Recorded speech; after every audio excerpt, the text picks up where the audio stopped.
বিসমিল্লাহির রহমানির রহিম। আমি মোহাম্মদ আমান বিশ্বাস ইঞ্জিনিয়ারিং ওয়ার্কশপের পক্ষ থেকে জানাই আন্তরিক শুভেচ্ছা ও অভিনন্দন। সম্মানিত ভিউয়ার্স, আমি এখন দেখানোর চেষ্টা করব সেই V5+ মডেলের তেলের মিলটা।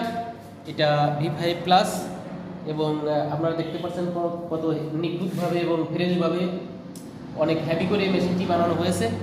আপনারা দেখতে পাচ্ছেন যে এটা 7 মিলি পাইপ দিয়ে বানানো হয়েছে, জাহাজের পাইপ, অনেক হেভি।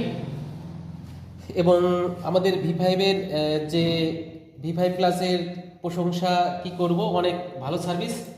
এবং আপনারা দেখতে পাচ্ছেন যে এটা কার্বন স্টিল একটি পেনিয়াম দেওয়া হয়েছে, অনেক মোটা দাঁত। একটু দেখাও নাসিম, অনেক মোটা দাঁত এবং হাই কার্বন। অবশ্যই আপনারা মেশিন যেখান থেকেই করাই করেন না কেন, পেনিয়ামটা মেশিনের মূল হয়ে দাঁড়ায়। এই পেনিয়াম ভাবতে পারেন, মনে করতে পারেন যে একটি মেশিনে